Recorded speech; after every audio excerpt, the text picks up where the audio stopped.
Music's cued. God, that goes so hard. Gets you right in the feels, doesn't it? Yeah, That's what I'm talking about. It is time. What time is it? TMI. TMI time. Two men with ideas. Two men with ideas. That's right. Well, my name's Martanda. I'm Dallas. And we're TMI. So today, we're going to talk to you about something that will hopefully raise your blood pressure. Yes, because that's the goal here.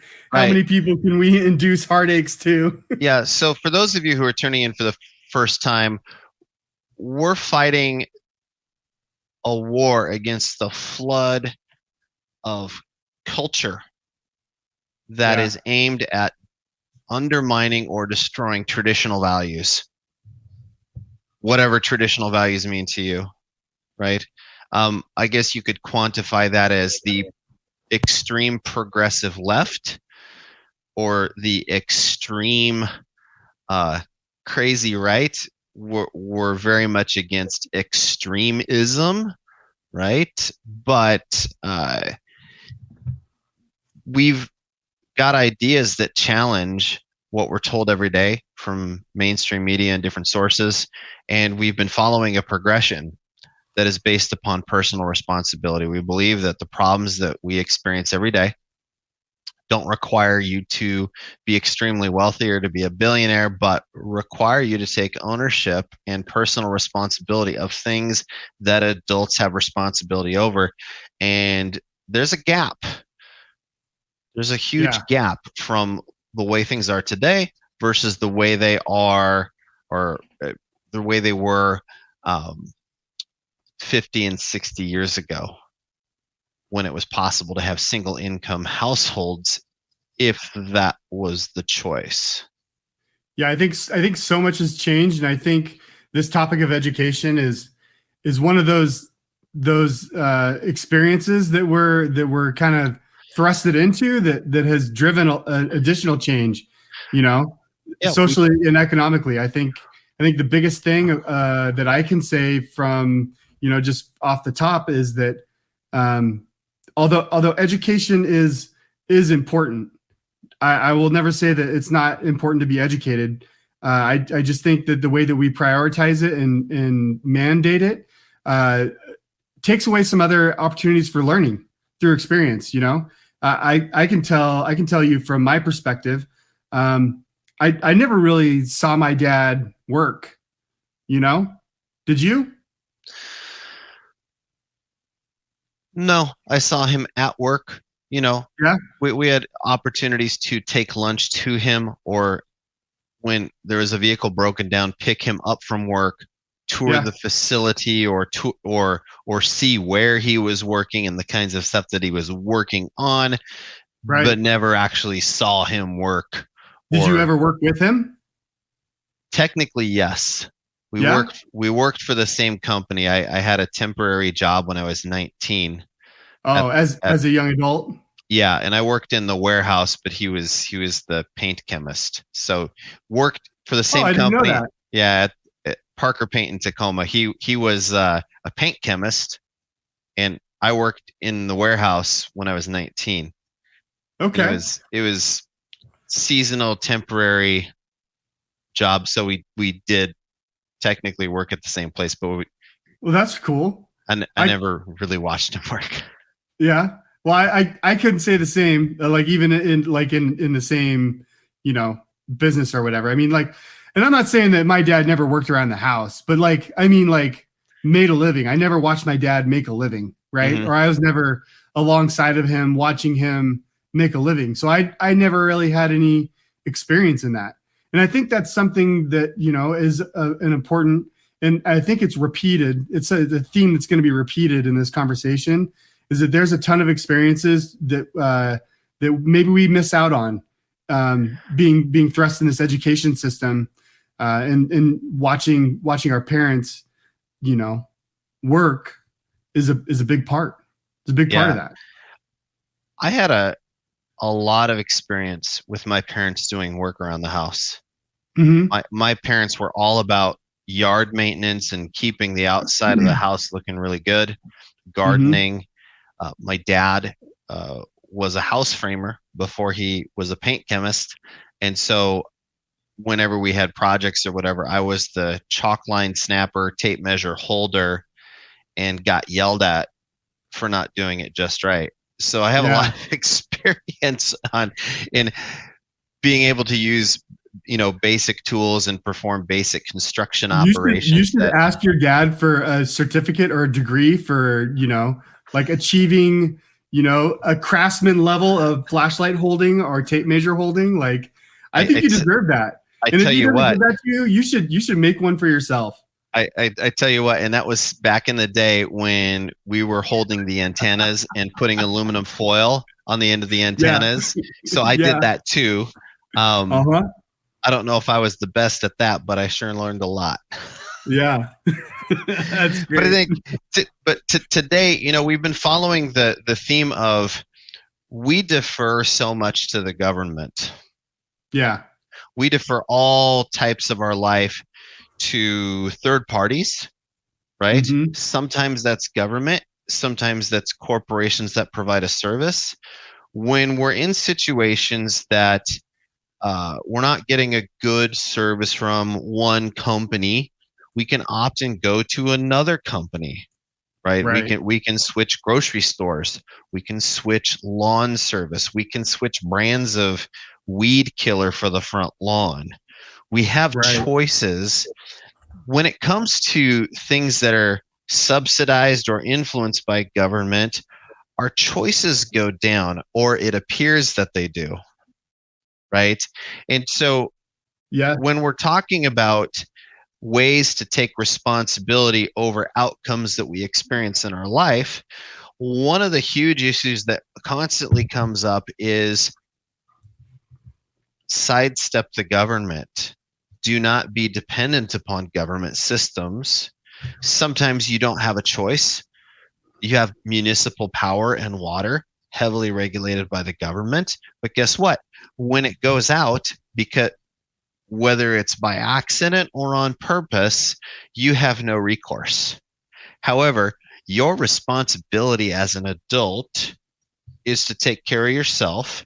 If you have a family, your responsibility is to take care of them before yourself. Yep. And if you don't agree with that, you don't have the mindset of an adult, right? And so we've been following this progression of what are the main ways that we can part ways of being dependent upon government systems. And I think one of the most basic ways that we identified from our last episode, we said, hey, we're going to start talking about very specific things that we can do to become independent of that, right?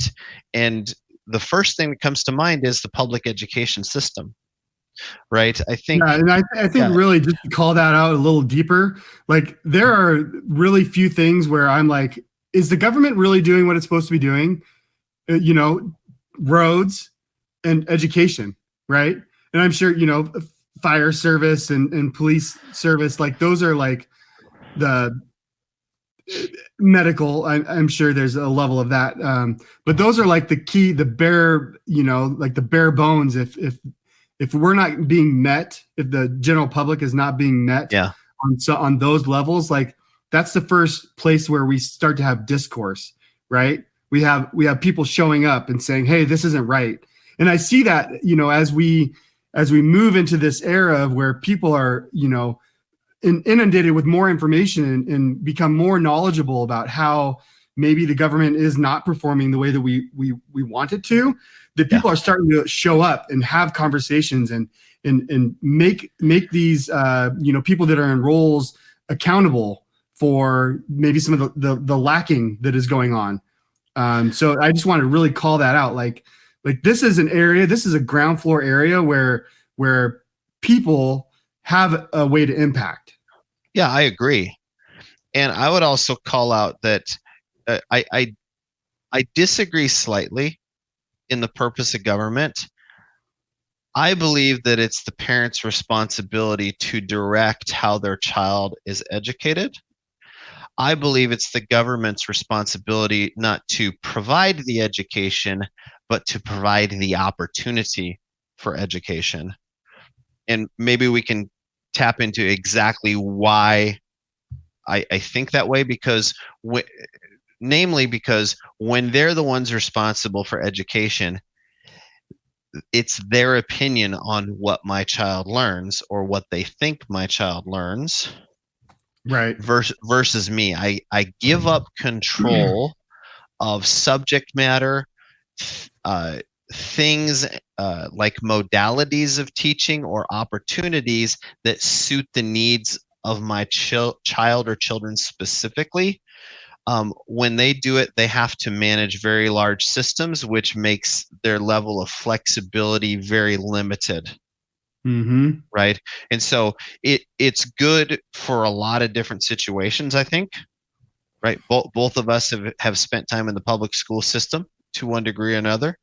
Um, and it's beneficial when you have, if you're a good student and you can learn, right? Um, it's a good thing. You can just focus on your education. For other people, and this is the subject matter that we'll start getting into tonight, is that when the system doesn't meet the specific needs of your child, or where you have some problems with how the education system works in your area, and it's different everywhere, right? We think of like, oh, the government is funding education, that it's the same everywhere you go. No, it's even different within the same county. I mean, Yeah. there's only people here on Yeah. earth. You have Well, one set of I'm a testament to that. Like, yeah. yeah, I lived in Pierce County, and then I moved to Powell County. And in Pierce County, we did not want our kids in the public school. And in Powell County, I think it's a great public school education system. It's a reflection right? of the people in the community. Right. 100%. Right. And if Yeah. you feel great about your community. And one more thing I'd like to kind of just, sorry, go ahead. No, I was going to say, if you feel great about the people in your community, chances are those are the types of people that are going to be administering the school. Exactly. Right? Yeah, exactly. And one more thing that I kind of, and this is maybe more a feeling than cold hard facts, but I feel like the education system is kind of, wanting to have its cake and eat it too. And what I mean by that specifically, I find, and this is just, from my observations, that public school systems seem to be really driven and motivated by the finances and the way that they acquire their finances. Right. So when I was a kid, and when my brother and I were going to school, we were kind of a little opposite. Like I was, very much enjoyed my school experience, and I was, pretty much there, but my brother was not so much on that wavelength. But I don't think that we ever got, like, my mom ever got like a ton of nasty grams for my brother either missing school or being tardy. But now, and my daughter's 8. She's not ditching class, right? Like she's been sick, and we've taken some trips, and we're getting nasty grams about how many days that she hasn't been in school. And the only thing that I correlate that with is that if she's not in school, the school's not getting paid. And that's concerning for them. And maybe I'm off, but my logic leads me down that road. And I think what's interesting is that as they tighten that grip to acquire those funds, I feel like that they are, putting themselves in a corner into how that they interact and present themselves with the public, right? Like, I don't think you can continue to, pressure people to attend something that maybe isn't even best suited, the public, and expect them to jump through these hoops and not have flexibility. So I don't know. I think that there is obviously some opportunity here. And we can talk about more. We can talk more about it for sure. I also think a driver for why we're able to have this conversation is technology. Yeah. Right. For most people in America who went through the pandemic, if you weren't homeschooling already, you homeschooled in 2020 and probably 2021. And guess what? It Yeah. works, right? In fact, it works really well. What shocked me is that the amount of work that my children were required to do that was actual schoolwork took them maybe 2 to 3 hours a day. That's the extent of what they needed to learn to meet their grade level requirements. And then I was like, well, why are they at school all day if that's how long it takes? And that's what we're going to talk a little bit about when we talk about reasons why people may want to remove their children from public school, right? So, educational quality is a huge driver. Maybe people think that they're not getting as good of an academic education at public school. Maybe there's Well, safety concerns, right? yeah. So, Let me expand on that last comment just a little bit. How much has our world changed from when we were in school to our kids to where our kids are in school in the last what 20 years? We'll just say 20 years. a lot. A lot. Uh, do you think that the school system has reflected as much change as we've experienced? No, Hmm. I don't. So, So, so I think that's really my point. so I would put a qualifier there. I would say Sure. they have not changed and adapted academically, Yeah. but they have culturally. But Interesting. we send our children to school to learn about academics and subjects and knowledge, not culture. Mm-hmm. I would submit that when the focus is more on culture than academics, what your children are receiving is indoctrination. Ideology and ideologies. I mean, the feelings, how you relate to other people. Yeah. Can you spell your name? Can you balance a checkbook? Can you do basic algebraic equations? Can you tell me what the scientific method is? Can Right. can you can you tell me how a bill gets passed in Congress? Right? That's academics, right? Those are the basic subjects, right? Um, when we're focusing less on those things and having children become proficient in the academic subjects in place of something else, um, tolerance and diversity, meaning being the main drivers of what kids receive. And I'm not saying that tolerance and diversity are wrong, Right. but it's an agenda. They're driving an agenda into our children at the expense of what could be achieved academically. Now, are you fine sharing your insider views? Sure. Well, then let me ask, like, do you feel like that is something that the teachers that you know have to push against, or that they're being positioned to It makes have many of opinions about or share opinions about those things? yeah, it makes many of them uncomfortable Yeah. to be made to teach certain things, like being forced to teach first and second graders what vulvas are, Uh huh. or potentially how to self pleasure. That has nothing to do about with them being able to spell their own name, formulate complete sentences, right? Do mathematical computations, understand biology, right? That isn't even a biological discussion. Are you serious? That is something that they have to deal with? Now, starting this month, right? Holy And crap. so a lot of them, even though they're uncomfortable, they're doing what they're told to do because to keep your job, that's what you do. Not very few of them are in positions where they can just decide to be the person that stands against the machine, right? I mean, why couldn't that stuff wait till fifth and sixth grade health class? Yeah. I mean, they're going to get it anyway. Why so young? Why are we even taking time out of our day for this? Yeah. They're going to get into the fifth or sixth grade. Why is it important for a child that young to know that information? It's not. Yeah, it's a form of evil to sexualize children before they're mature enough to be responsible with the information. Some people would argue, and those people are usually convicted pedophiles, man boy love association, twice dead children of hell.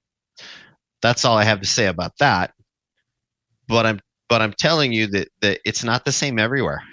Not every district is going to be in that situation. You hear stories about it all the time. We have access to the internet, and so there's a lot of things that are sensationalized.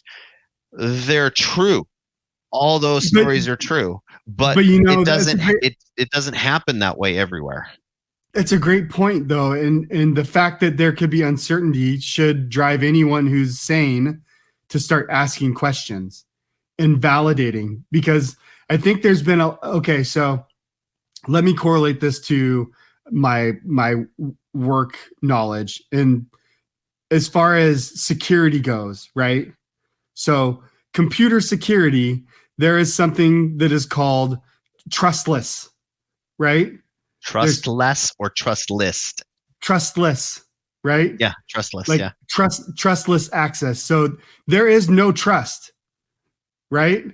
And I think we're at a point like that with our government programs. Like, I have zero trust that they're going to behave appropriately. So I've got to double authenticate. I got to check here, check there, and check there to make sure that things are happening the way that everything's on the up and up, right? Yeah, absolutely. I think this is a great opportunity to just say, hey, look, this is something that's out there, and whether it's in your neighborhood, you don't know. But the fact that it could be and you don't know should drive us all to say, I should go check. Yeah. I should go ask some people. We have a saying in IT. It may be in other industries, but we say it a lot where I work, and that is, we need to inspect what we expect. Yeah, that's a great IT saying, and like a family house, right? Trust saying, or some people also say trust but verify. Yes, right. But I like the one that rhymes. Yeah. But you can never sit in autopilot when it comes to your children. Yes. Or anything else, but children are the subject of public education. I'm not worried about me in the public education system. I'm worried about what my kids are being exposed to, right? So we have educational quality, right? That was the first reason why people might want another option than public education. Safety concerns. Some people live in safe neighborhoods and safe schools, and it's fine. Some people may not. Yeah. Well, I mean, to that point, I mean, how do you know, even if the neighborhood is safe, whether or not the school is safe? I think that's kind of been thrown out the window. Yeah, that's right. It's all based upon your tolerance level, right? You're the parent. You're the one that's making the decision about what you have the capacity to handle and or to worry about. Well, I mean, maybe I wasn't clear, but I mean, we've got things like school shootings, and they don't always happen in bad neighborhoods, right? Yeah, they usually happen with upper white middle class type neighborhoods, or where people areas where people can afford a $600 to $1,000 weapon, right? Which was obtained legally to do the work, right? So it's all relative. It's all relative. safe to say that part of the reason that happens, one thing, what is, besides being at schools, what is one thing that all school shootings have in common? I don't know. Well, there's actually two things that come to mind. One Okay. is that they're gun-free zones. Oh, yeah. The second thing is in every single school shooting since Columbine, the shooter had psychological issues and had been prescribed psychotropic drugs to mitigate their mental issues, and or were also on law enforcement watch lists. That's one of those things where it's like 100% of these mamma jammas. Don't believe me? Go look it up. Yeah. Don't believe a word I say. Go figure it out for yourself, so that the ramblings of me are not just ramblings. You need to internalize this information and take responsibility for what you know to be true. So safety may not be an issue where you are, but it may be a concern for some people, and that may be the main driver of why they may want to remove their child from a public school type situation. Ideological differences, right?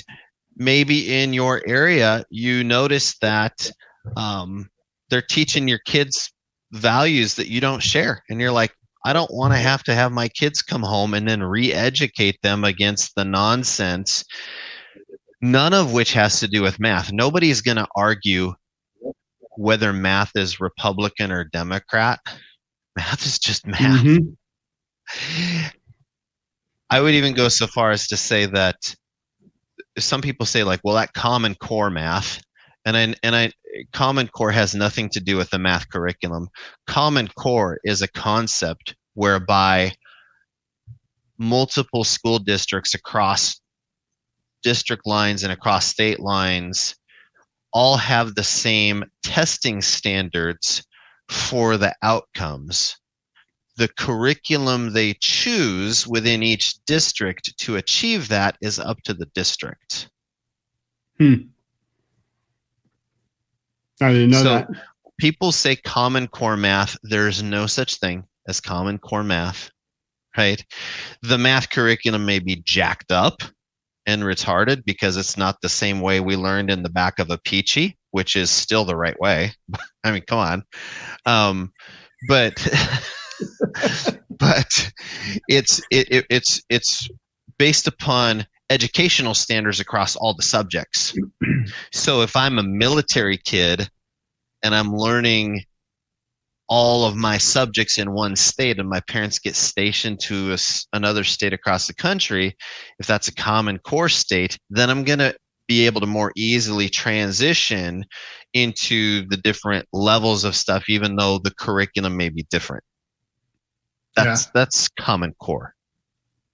Okay. Yeah, I thought it seemed from my perspective, it was synonymous with the methodology that they used. Now, the methodology they use for some math is jacked up, but that's not Common Core.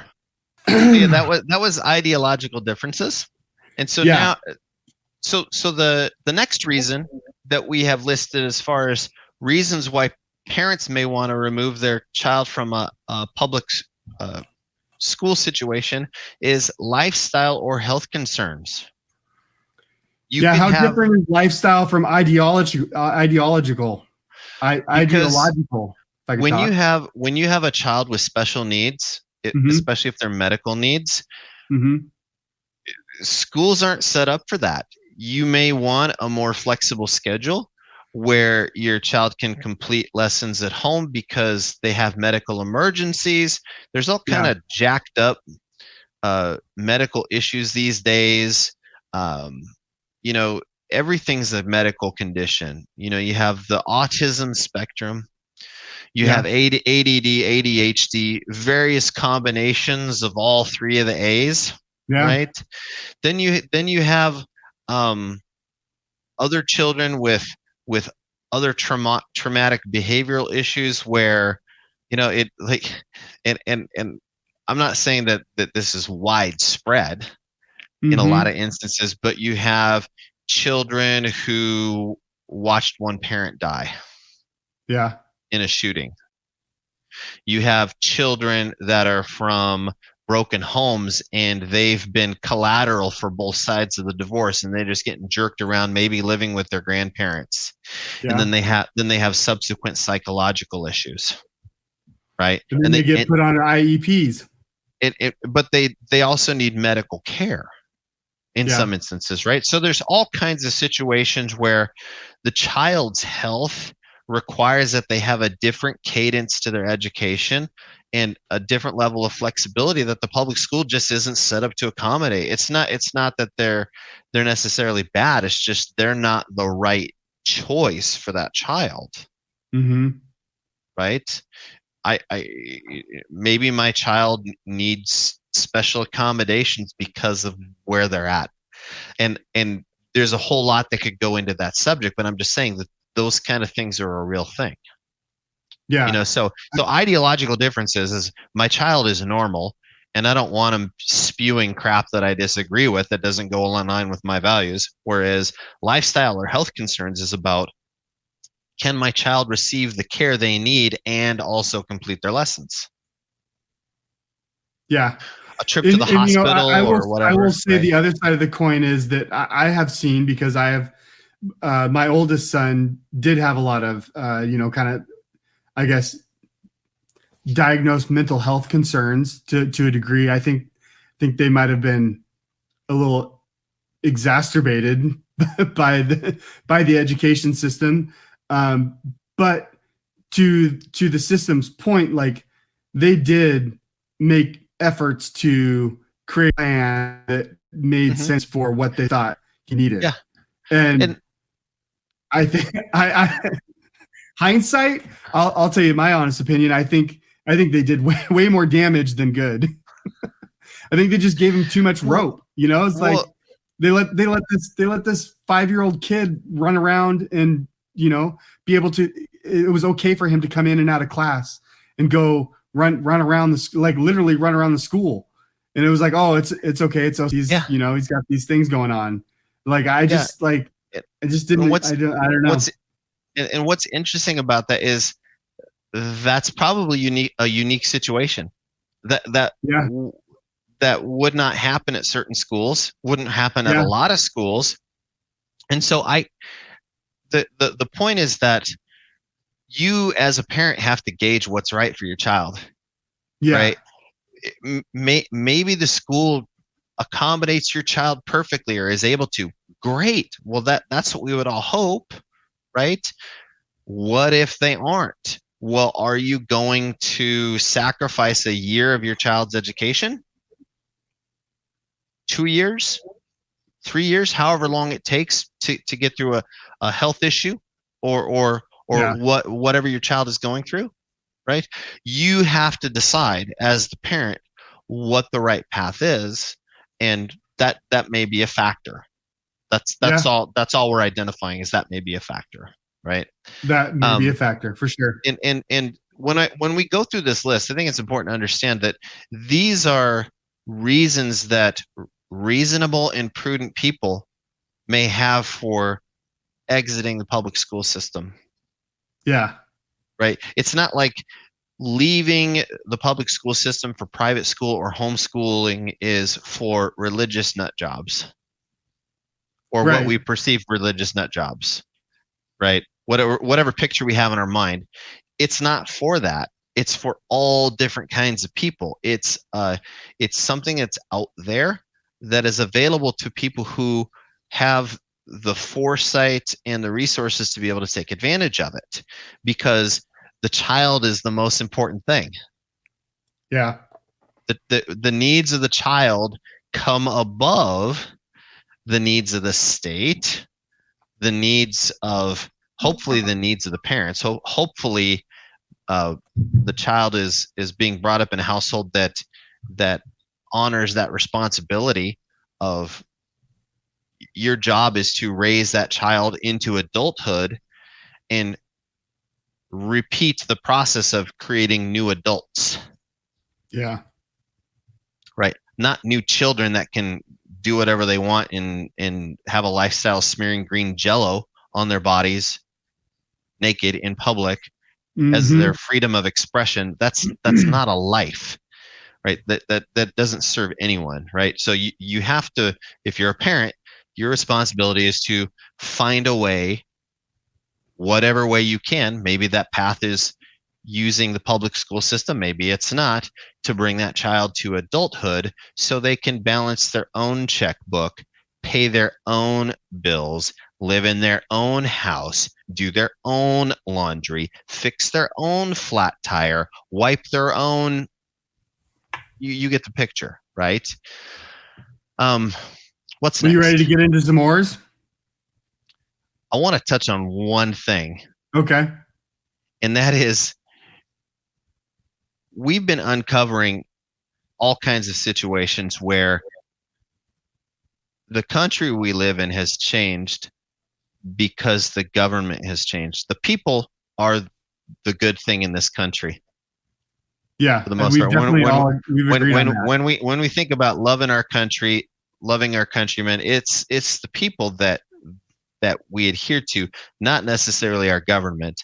And our government has been the one that's been degrading and breaking down and taking us with them, right? Mm-hmm. And I would say that the public education system is the primary mechanism where these evil people that nobody trusts, let's face it, do you trust anybody in government with your money? No. Then why in the holy fucking hell would we ever trust them with the most valuable possession of all, our children? Right. And that's really the crux of the matter. That's like the most, tame Christian way that I can express that is we don't trust the government inherently in our heart of hearts. We don't trust it, but we go against ourselves for convenience or whatever and allow our children to burn on that altar. It's pretty heavy. Right? Maybe situation is different for everybody, but that's kind of like, if you've ever resented taxes or if you've ever been skeptical of anything that anybody in government has said, but then, right. Public education's great. You're not thinking clearly. But yes. Is it just the methodology of the public education, or do you think it's the underlying goals and outcome that the public education produces? Having a strong public education system and having that time during the day where children are separated from their parents is one of the key 10 strategies of the Communist Manifesto. It's like one of the major planks, right? So if you're going to break down a free country, if you're going to destroy a free country that is built upon personal freedom, property ownership, the First Amendment, being able to say whatever you want and believe whatever you want, communists hate that. And public school is one of the main tactics to raise children that hate that kind of lifestyle, that hate personal property. They want community property. They hate personal freedom. They think that you should have all of your basic behaviors regulated. That's literally what this is about, right? Fortunately, in this country, we have a lot of cultural and systemic barriers that prevent this ideology from going full bore. And that's why everybody's experience is a little bit different. Yeah.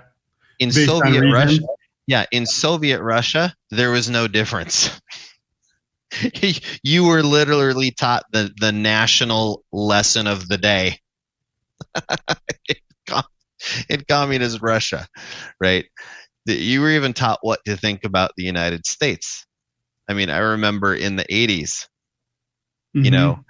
there was some, I forget what newscaster it was, one of the three big, ABC, NBC, CBS. Somebody had gone over and been allowed to interview school children in Soviet Russia, and they all had their uniforms and stuff like that, which was pre uniforms. Like I think a lot of schools may have dress codes or uniforms or whatever, but they're like, we don't use uniforms in America. That's for like private school, but their parents are Right. paying for them, right?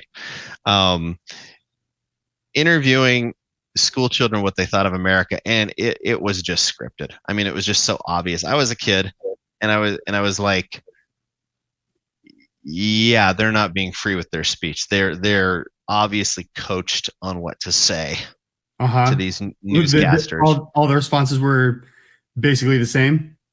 Yeah, this is a great country. We love it. We don't know what your problem is, right? We're all happy. Uh-huh. You know, and of course that's extreme, but the idea is that America is the prize for the rest of the world. In order for us to interface in a world government or a world community or a community of nations, we have to be brought down to the lowest common denominator of freedom in order to be able to be governed and interface with the rest of the world. So the top rung of freedom needs to be knocked down to where everybody else is, to where people are just a couple steps above being full-fledged property. It's a frustrating or unnerving thought process, Dallas. And some people may think, Dallas, you're full of crap. That's not what it is. And you're wrong. That's exactly what it is. And I don't have, I mean, if somebody wants to go there and say, and write a book about why I'm wrong. I can't wait to read the books. You're welcome for the new hobby. Yeah. But yeah, let's talk about the O.A.R.S. All right. Well, I think we did a pretty good job talking about the ownership of the current position, because I think that's what we really started with, right? So to recap, taking ownership of your current position, quality of education, safety of your child, ideology your kids are bringing home with them, the lifestyle factors for children with special needs, or maybe you have a career with special needs, right? Flexibility, that kind of thing. And then what I have here is kind of extreme. I won't say it, but being dependent upon government, right? As an adult, what's that? That's not what you wrote, Dallas. It isn't. Being an adult means that you have a responsibility to yourself and to your family to be the provider and to be the sole source of everything. It is not government's responsibility to do this for you. And anytime they want to step in and have a monopoly on your choices, they are assuming ownership of you. And we already know from our own struggle with slavery in this country is that people cannot be property. Nope. And if you want to replace slave owner with bureaucracy, majority, we voted, so effing do it. There's 51% of us now. Get down there and do it. We voted. Obey. That's slavery. But that's why we're not a democracy. We're a republic. That depends on who you talk to, but yes, Martanda, you're correct. Constitutional republic. So there you go. And so once we've considered all this, what's our action? One more thing that I'd like to just talk about ownership when I think of public education is that there is a money trail. There's a money trail to be uncovered and discussed. And that's something that I would like to spend more time in, or, talk with people that have more understanding of what that money trail looks like. Because from my perspective, if my child attending school checks the box to get them paid or fund their program, if my child is at a school or at some other organization or process to get educated, my logic is that funding should follow them, and me as their custodian, I should have visibility to that. Don't you think? Yes. Yeah. and I should be able to allocate that resource in a way into a group or to efforts that I feel like reflect what I and my wife obviously best suits that best suits our children's growth and potential. Isn't that interesting? Because they're going to take the money one way or the other. Yeah. But Yeah. to them in that system, in order for you to direct how that money is used, which you will never see an audit, you will never see any level of transparency, right? The first thing out of their mouths would be join the school board. You do not have the qualifications to make those kinds of decisions about education. Yeah. Well, because they're making references to the system that is set up to destroy you. You have the ability to make decisions about how you're going to live and how you're going to raise your child. And there are options and technologies available to a lot of people. Yeah. That make whatever they say in that system irrelevant, because your child can get the education, they can have their needs met, they can exceed your standards as a parent, and you can have everything that you want, but it's going to come at a price. And well, it sounds like we've got some actions to discuss. Yeah. Perfect segue. So I think we got a clear understanding of what motivates or where we currently are with education, what motivators might drive a family to make changes, and I think one of the first obvious ones and is one that we took was homeschool curriculum, do it yourself, and there are a lot of programs out there. We used Bob Jones University. And so I think that was a pretty good experience. Yeah, my parents removed me and my siblings from the public school system. I'm curious, Dallas. You've never told me why your parents did that. Yeah, so what drove them to do that? It was a culmination of things. So I was brought up in a fundamentalist, non-denominational Christian home. And my parents were very strictly moral.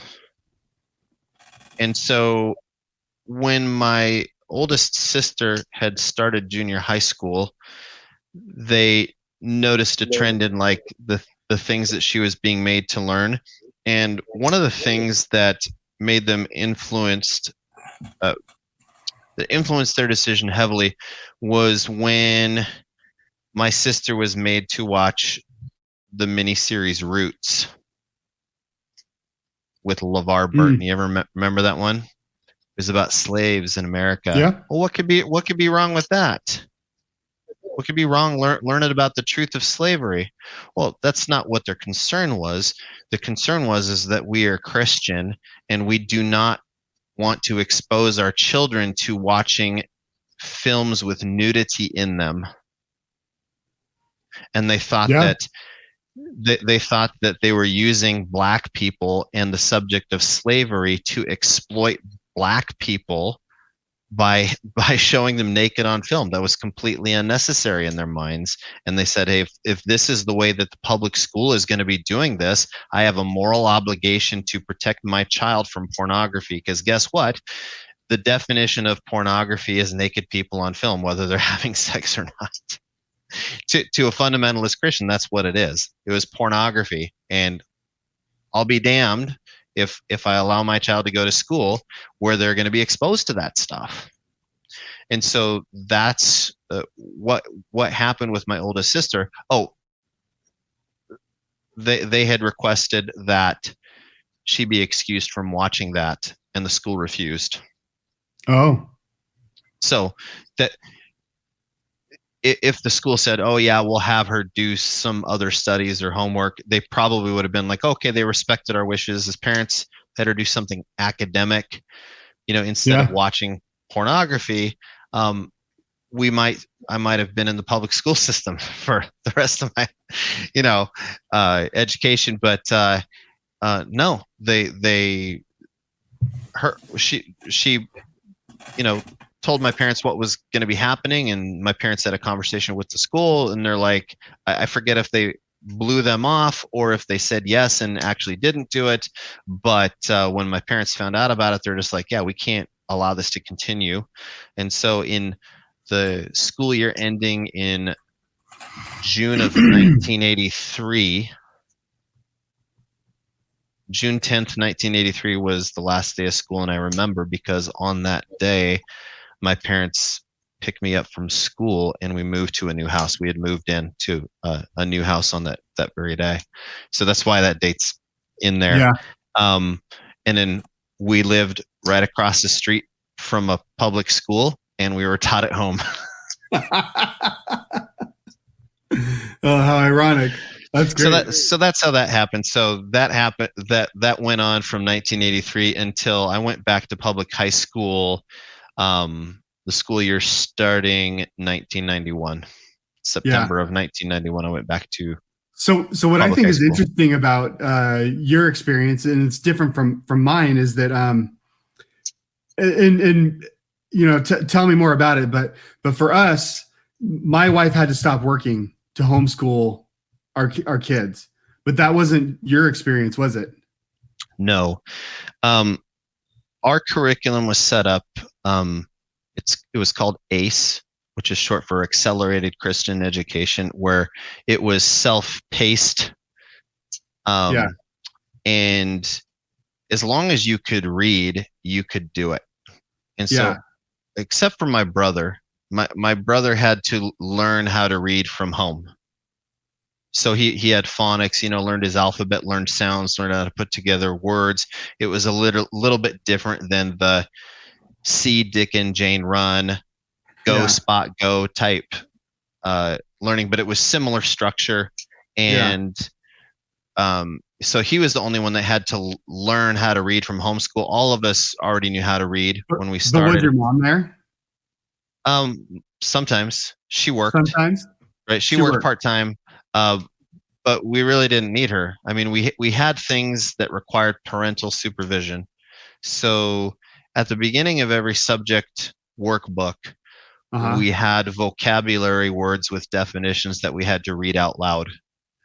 Yeah. And then the parent had to sign that we had indeed read these vocabulary words with definitions before beginning the course of study. Before you started each section, you had to learn the words that were going to be used.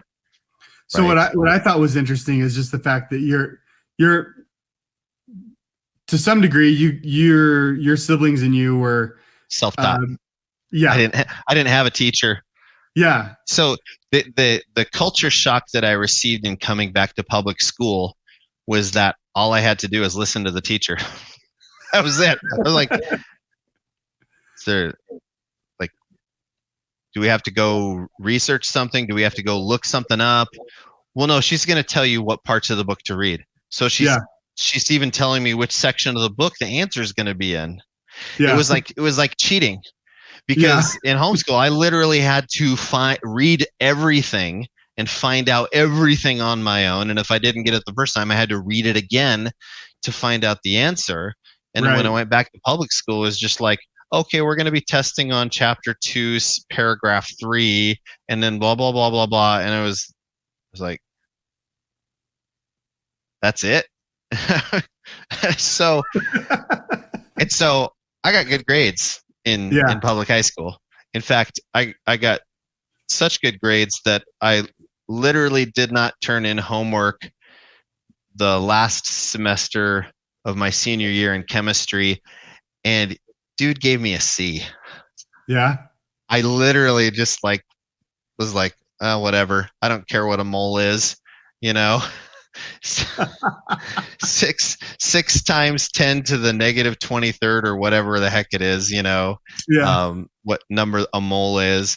And I don't know why he did that, because I was sure that I was going to get like a D-. Yeah. I knew I wasn't going to flunk because I was getting A's in all my other classes, but I was like, this is going to be like my first D- ever. Yeah. He gave me a C.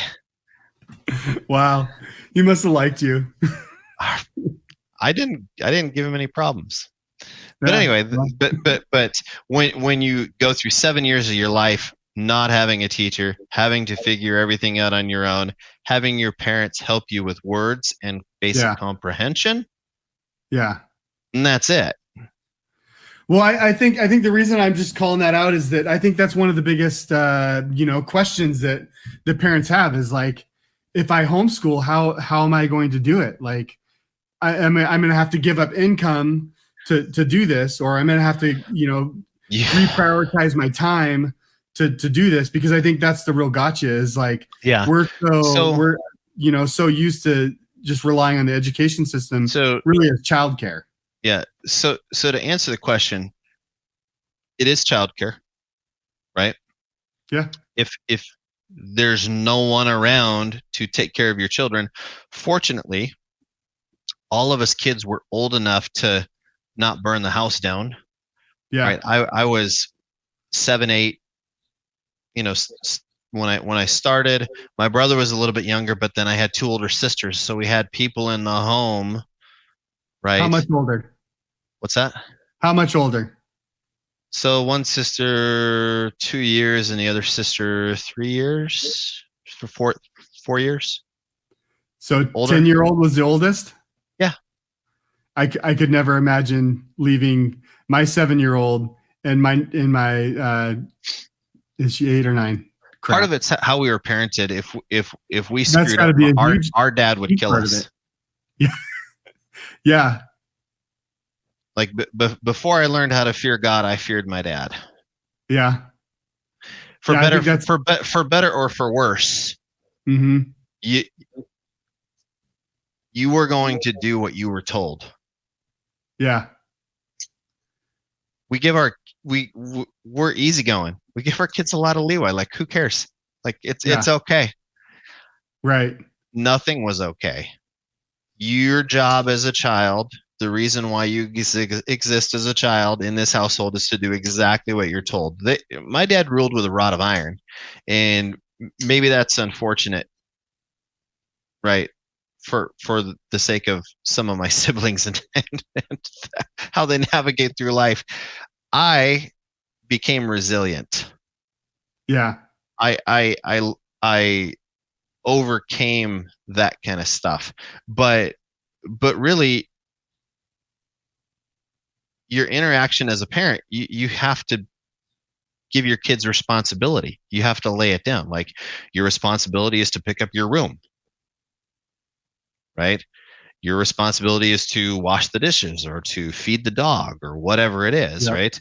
And even if you're at public school, your job is to get decent grades and apply yourself. My dad said, "Hey, if you're getting less than a B, you aren't even trying." We didn't give birth to people who were mentally disabled, right? You don't have any disabilities. You're just not putting in the effort. So if there was anything less than a B on a report card or a test that we took, there were consequences. And they were not pleasant. I believe it. But it doesn't necessarily have to be that way, right? Right. So what are some other methods that we could take an action towards? So the thing that never existed when I did homeschool until later was co-ops. There's communities of people like churches or groups of people that you could connect with that would actually help with the supervisory capacity over the younger children, right? We talked about childcare. Like, somebody has to be there for younger children. And so co-ops was like, okay, there's a community of maybe like 10 or 15 families, right? And then there can be 1 or 2 people at the co-op while your kids are doing their studies. And so, one, they have a monitor on the behaviors, right? And then making sure they're applying themselves to the studies. And then there's somebody to ask if they have questions, right? Yeah. But it's still all self-directed type studies. But then other co-ops are also able to do things of a more group nature, like a group project or a group experiment, and take advantage of social interaction, right? And that's another thing I think people worry about with homeschool or homeschool co-ops is like, I want my child to be socialized. And I would say, no, you don't. You don't want your child acting like some idiot on TikTok. That's what they're going to get at public school, right? Yes, you do want your child to be socialized, but the real socialization doesn't happen when they're around children their own age. It happens when they have an opportunity to see how mature adults behave. Right. It happens when you into your child being properly socialized is you as a parent being involved in your child's life, and then you taking your child to have experiences with other groups of people and adults and stuff like that. When you isolate children in their own age group, it's literally like Lord of the Flies. They're never going to learn the kind of socialization you want that way. They require parenting. It doesn't go away, huh?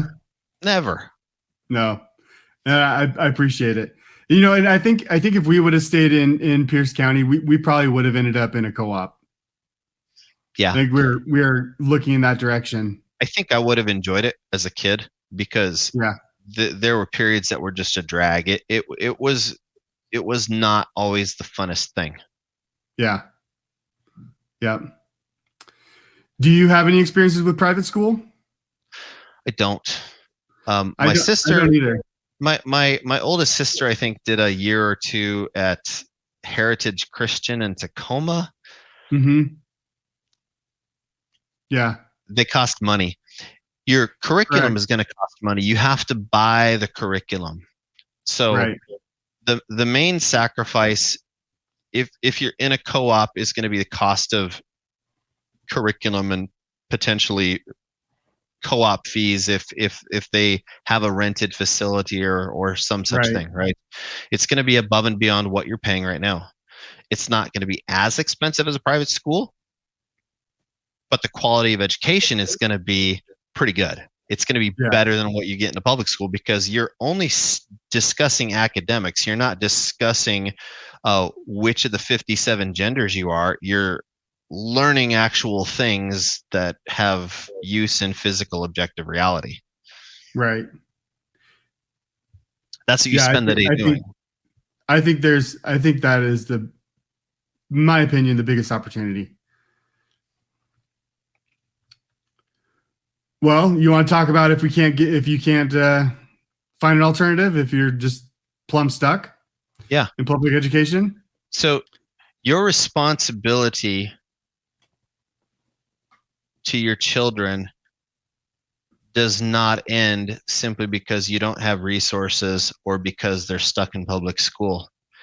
It just means that the effort it's going to take for you to be a parent when they're bringing home garbage with them from school, garbage ideology taught by social justice warrior woke teachers that want to make your kids believe that they're descendants of slave owners. I'm not. I've studied my genealogy. I don't have any of those. It's not everybody, right? I don't have the mental disease of white guilt in that regard. Or they bring home garbage behavior that they learn from other kids, like kids their own age. You know, there's the popular kids, and kids who are not popular know who the popular kids are, and they desire the clout, right?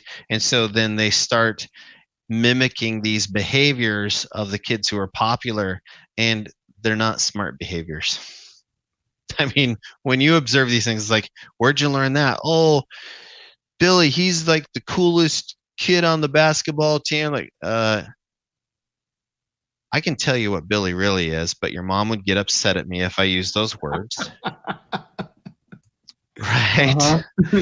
But this is what you have to counteract with parenting, right? Whereas if you have the choice about, or if it's not a problem and you lucked out because the maturity level of that particular school, right? It's hit or miss, right? Yep.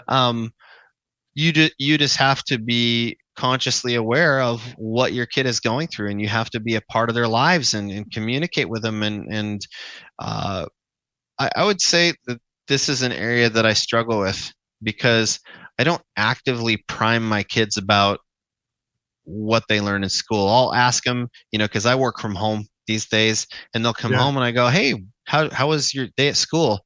And they go, "Boring." And they go like, "Well, what do you mean? What did you learn anything?" Yeah, sorta. It's just all these.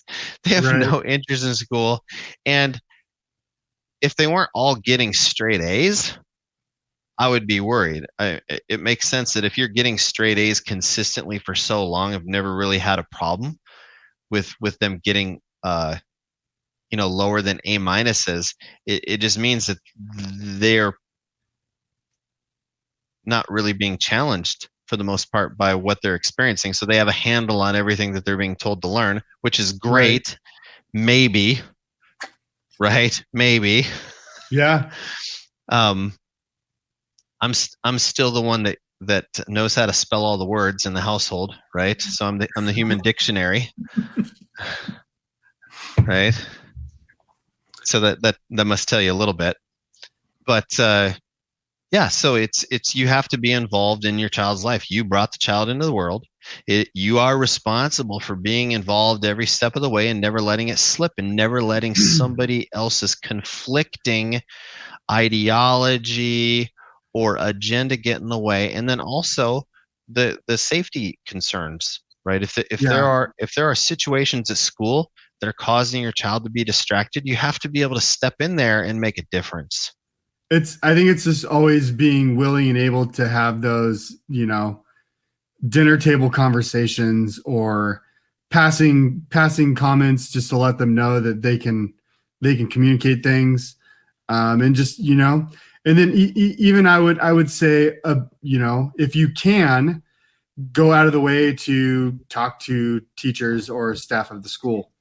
Like if you can't hear or get your kids to talk, Mm-hmm. go find a way to communicate with their teachers.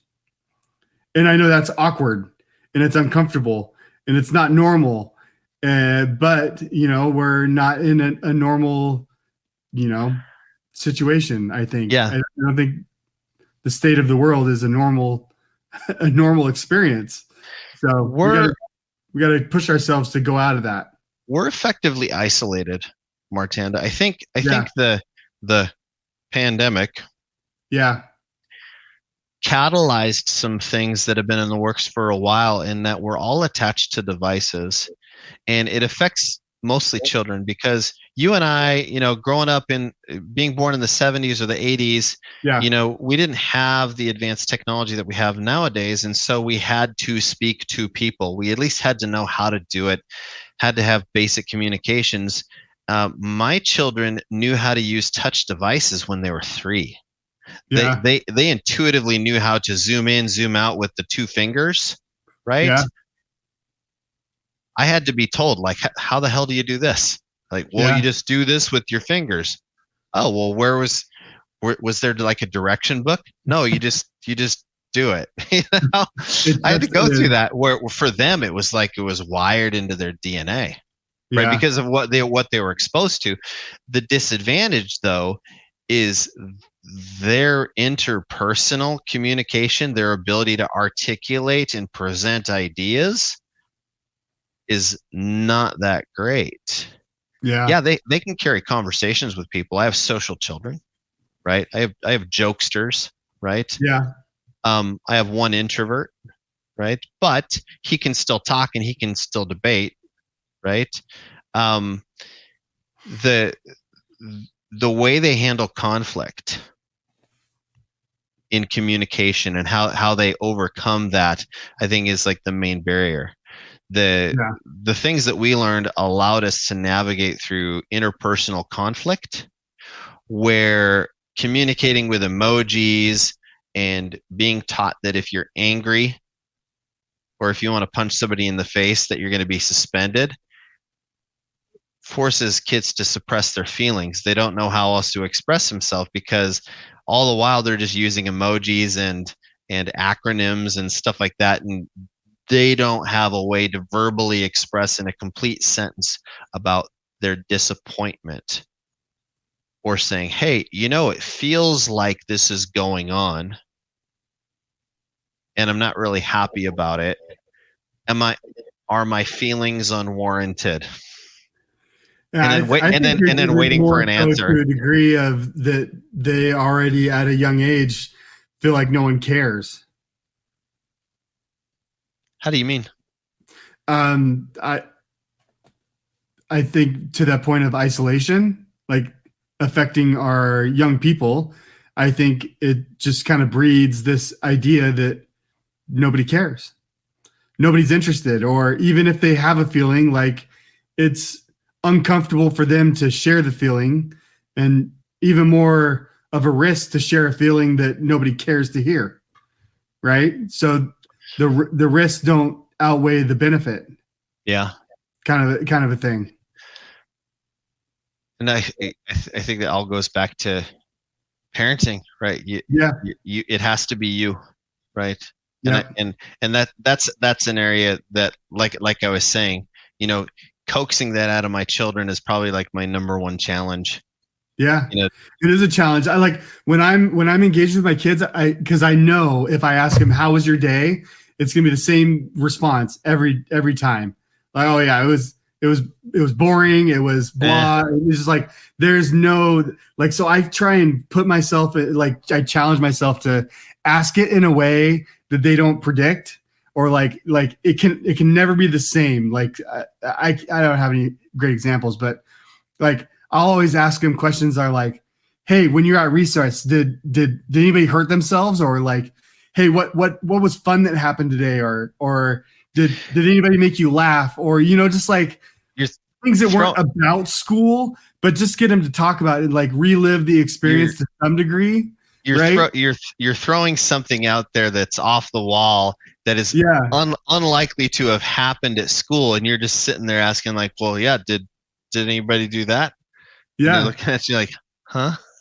Like, what? you interrupt their pattern. Yeah.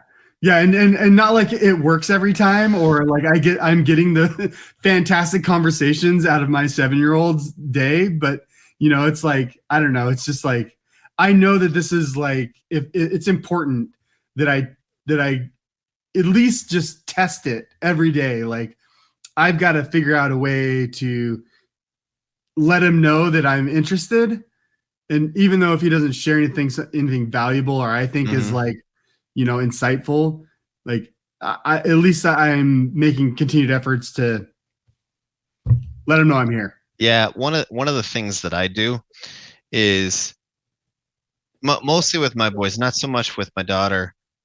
With my daughter, she's more like me. She is mentally agile and knows how to push buttons, and so we communicate on a different level, right? Yeah. Because she knows, and I know that she knows, and she knows that I know that she knows, and so we play off of each other, right? But my boys, they have their internet influences. What's the guy, the Liver King? They have these over the top personalities that are somewhat relatable, and so we talk about them, we make fun of them, and so I use the things that they're interested in as stuff that we can talk about and branch off into other areas. Yeah. Because they're hilarious. They're like, oh, hey, Dad, did you see this one? And I go, no, but show me, right? Yeah. What is this guy saying? And then I'll have my own version of that, right? Okay, well, he does that. Let me show you what I do. We're going in the garage, that kind of thing, right? Yeah. Yeah. But so some final thoughts on this subject. I like what I wrote for my ideas on this one. Yeah. How your children turn out before they leave your household is 100% on you. Yeah. It's not on the public school. It's not on the kids at public school. It's not on the kids in the neighborhood. It's not on your next door neighbors. It's not the apartment complex manager. It's not anybody. It's 100% on you how your kids turn out. How your children turn out once they leave your household is 100% on them. You've either given them what they need, or you have failed. But guess what? Once they become an adult and move out and do things on their own, it's up to them now to figure it out. Yeah. Hopefully you're still realizing that and working on you. I'm still working on myself. I'll never stop working on myself and improving. I'm a human being. I make mistakes. Yeah. I'm always going to need soap, toothpaste, and deodorant for as long as I live. Yeah. Unless something better than soap, toothpaste, and deodorant is available for me to use, because I need stuff that does what those things do. Yeah. Right. Forever. Thank you for noticing that. Right. And I think those are great call outs for, responsibility. Yeah. That is 100% true. And I think it's a great call out. I think maybe, to go a little deeper, it is a full-time job, being a parent is a full-time job, and, it's not for everyone. And I think what's interesting that I've seen is that, my older children and, my wife's youngest sister, they've all pretty much communicated that they're not interested in being parents. And I think that's okay to some degree, for some people that, just have seen that, they don't want that level of responsibility. I think it's a sign of maturity to at least say, hey, I don't want to show up in that way. If you want to avoid a train wreck, don't drive the train. Yeah. That's a good way to put it. Well, it's not fair to you, and it's certainly not fair to a child that you bring into this world. Children need love and attention. Yep. And if you know that you're not wired that way, don't do it. Yeah. Don't do it. Right? Because it's not an easy thing to do. I have challenges, right? I'm not going to say that I'm the best parent around. I try to be better, but I make mistakes. I don't always know the right thing to do in every situation. It's not an excuse, but I'm not going to use that as a reason for not trying to do better. Yeah. Right. It's not a hopeless situation. I think to what you were saying about attention, children, need to feel like they have attention, and they have your attention.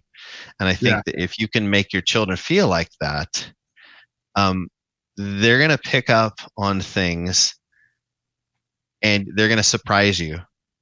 Yeah. I for a long time have, worried about how I come across to my children. Am I teaching the right things? And every once in a while, one of my kids will make fun of me and say, "Oh, Dad, you just like," they'll repeat something that I said like 6 months ago. Yeah. They remember. Yeah. They remember what you tell them. They remember how you interact. It's true. Right? It's true. So it's a huge responsibility. I wouldn't trade it for the world. So let's talk about how we secure and fortify. Whatever we decide, whether we can choose a path of educating our children on our own, or with a co-op, or if public school is fine for that situation, for that child. What's next? How do we secure and fortify to maintain what it is that we're currently achieving? I think just this is interesting. How do you maintain, if you've hopefully you've done some diligence and that led you to this situation, right? And once you're in that situation, I think you'll know if this is somewhere that you want to stay and dig for the roots. I would, like I say, like I think I say most of the time, one part of fortifying is, finding other people or building communities around it. Right. So I think that just the challenge people in our society and our culture that you got to put down your phone and go out into the world and have conversations with people to find out if there are like-minded people out there. So I think that's a key part of fortifying any topic that we discuss, is that you need to get a pulse, get an awareness of the people that are in your local vicinity, so that you can either find people that are similar minded or find people that are not. Either way is good information and helps you fortify where you're at. That's a really good point. That kind of follows the theme of nearly every discussion that we've had. Yeah. Is that when we talk about security, security involves other people. Other people causing you problems, or other people helping you protect that perimeter. And when we talk about education, the homeschool co-op option is very compelling. Mm-hmm. You can rotate parents, rotate who's responsible. There's so many really interesting things that, for me, in my experience of essentially being self-taught at home with not having exposure to as many kids during the school day. We had church, we had all kinds of other things that gave us exposure to other kids and other situations and activities. But during the day at school, and also as a parent, having that support network built into the education model is a real compelling option than just doing it all by yourself. Right? If you can find a way to incorporate other people that have the similar like-minded goals of educating their child or their children, that's a really powerful thing. I agree. And the way that I look at it, I'm a real systems guy. I like systems and processes. And when you think about it, that's exactly what the public school system is. It's not all people. There is an infrastructure set up to facilitate it, to make it easier for the humans to manage. And so when we talk about, hey, how do I do it? Well, how does it work in public school? They can't do it without the system existing. And so when you get with other people, you build your community, you build your infrastructure and processes or facilities to help with this process. It makes it easier. And it doesn't mean that you're replicating what the public school system does. That's not what it's about, but it's about systems. And I could talk for a long time about the philosophy of what is a system, right? It's not necessarily a machine, and it's not necessarily a process in and of itself, right? But what a system is a series of mechanisms and infrastructure used to support a particular endeavor, whether it's electronic, mechanical, in nature, right? The weather system is a cycle of natural occurrences that keep the weather going. The sun evaporates the water. The water is in the atmosphere. It condenses into clouds, and then as it's compressed, it rains, and all these things. These are systems, but they're already set up, right? And so we have the ability, when we work with people, to create systems that actually serve our child's needs. We have the opportunity. We have the opportunity to tailor make systems that serve us. Yeah, and I think the process of building those systems might be painful, but I think really, the thing that I'd like to round this conversation out with is that it might be painful, it might be uncomfortable, but I am a strong believer that our children are our most valuable, I don't even want to say asset or resource, or they're just the most valuable beings that we get to be responsible for. And I think if there's any ever a reason to go out of your comfort zone or challenge the status quo, it would be for your children.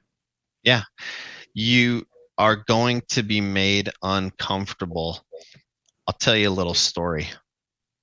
This is a true story about homeschooling in Washington State. So when my parents took us out of the school system in 1983, it wasn't illegal, Yeah. but it wasn't exactly legal.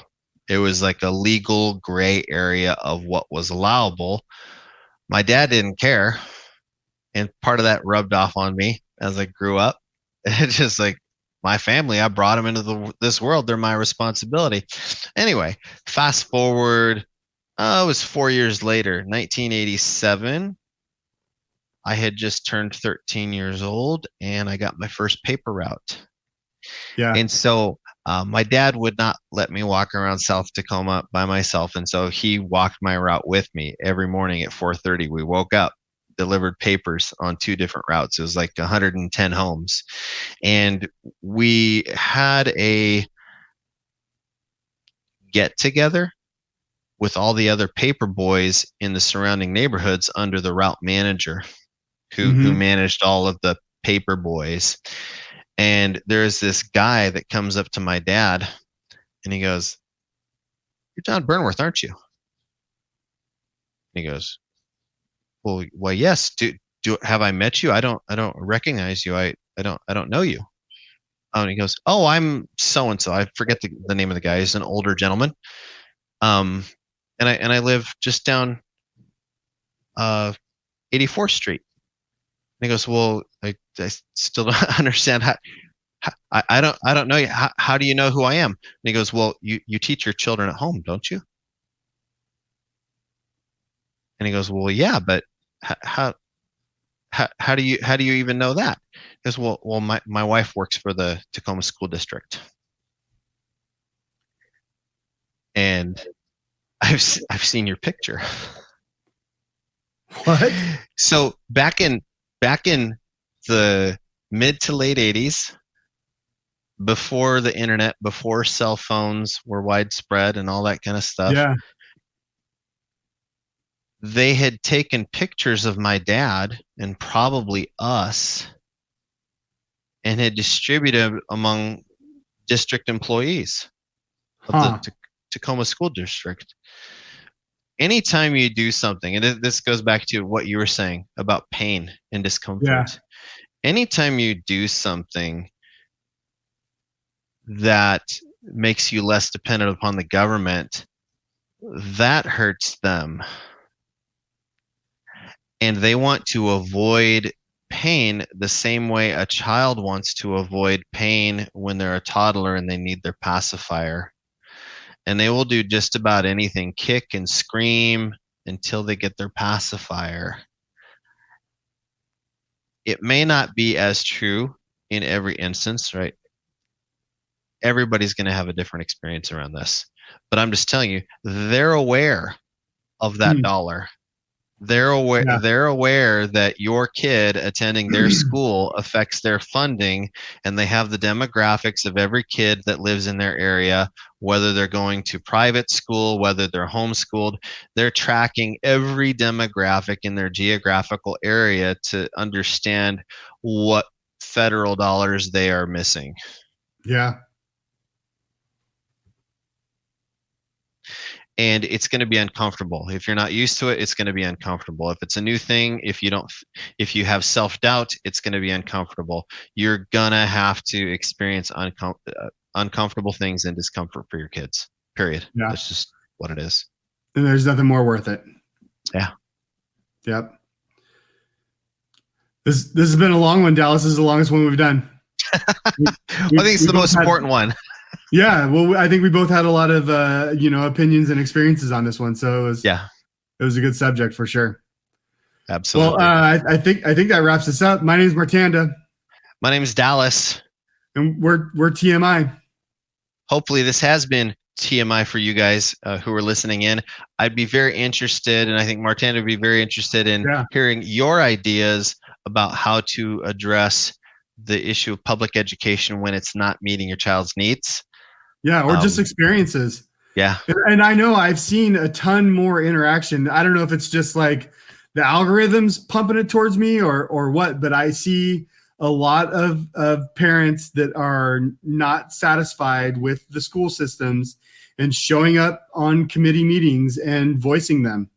And I think that's I think it's fantastic. I might I not think it even is too. agree with it, whatever people are trying to express, but I think the fact that parents are showing up and interacting with the committee in a way that challenges them to be better, it could there's never anything wrong with that. Never. I would even go so far as to say that it doesn't matter if I disagree, and it Yeah, doesn't matter if the school disagrees. What matter is the parent is taking control of the situation and being responsible for their child's education. yep, That is the important thing.